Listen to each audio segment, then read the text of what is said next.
let's go through some applications of per capita and proportions. So here in part one, we're just going to do 7 problems here. So you calculated your total monthly income for January, and you got $34.50. And then you calculated your expenses and got $36.80. So do you have a surplus or a deficit? Well, unfortunately, your expenses are bigger than your income, so you have a deficit.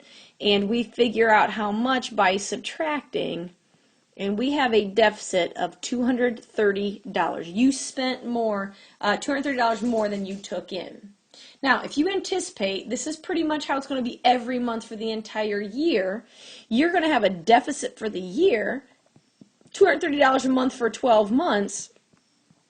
About $2,760 is how much you're going to be in the hole at the end of the year.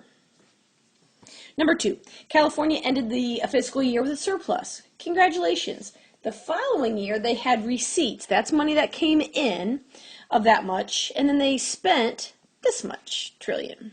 Did they have a surplus or a deficit? Well, these two numbers are hard to kind of look at because we have million and then trillion. So, first thing that I'm going to do is I'm going to take the trillion, the 0.1129743 trillion. Now, to make that billion, remember, million means 6. So, trillion is 12. So, if I move my decimal 6 places, that'll put it into millions. So, 1, 2, 3, 4, 5, 6. This is like 112,974.3 million.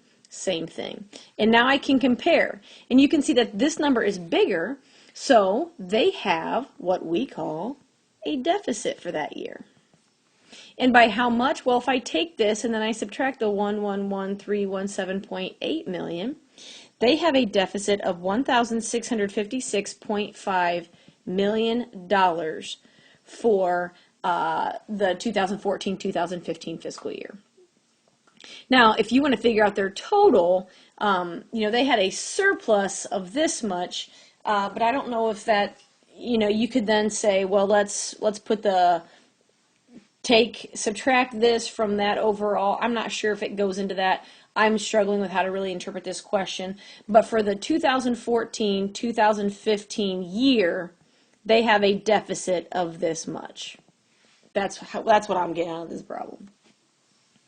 Now, we stay with California, but we change years. We have 2008, 2009, they have an overall deficit. Now, in 09 to 10, they have receipts. This is the amount they took in, and these are the expenses.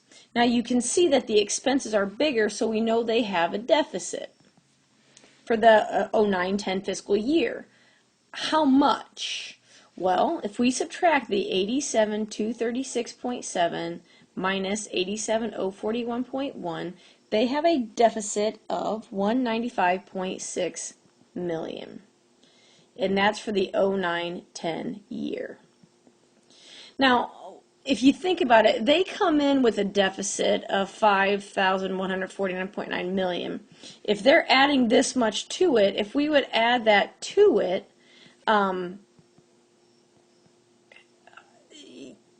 sorry, I was adding, this is their new overall deficit. I'm not sure if the question is asking for that or not. Again, I'm struggling how to really comprehend this, but I know for the 09-10 year, they have a deficit of $195.6 million. Now, if an average citizen in California in 2010 with a per capita income of $62,500 operated in the same way as California's government, how much in expenses would that citizen have? Now, we're looking at the previous problem because this previous problem has income and expenses. So I'm going to put expenses on top, income on the bottom. So California had expenses of 87,236.7 and an income of 87,041.1. This California person had an income of 62,500. How much would their expenses be? And you can see that California had bigger expenses than income, so we would expect this Californian to have bigger expenses than income. So if I cross multiply, right, do my proportional solving here, I end up with $62,640.45. So you can see it's a little bit bigger than what they took in, not by much. And that makes sense because this one's a little bit bigger, but not by much. And that's kind of how we roll on that problem. So let's look at number 5. We've got 4 countries here, and we want to calculate the debt per capita for each country. Now they give us the debt. Russia and Sweden are very straightforward because they're both written in standard form. So we're going to take the debt on top and divide by the population. So for Russia, when I take those two, Russia gives me a debt per capita of $1,555.48. Very straightforward. Sweden, same thing, very straightforward, $19,754.90. The other two, not so straightforward, and of course I left myself no room.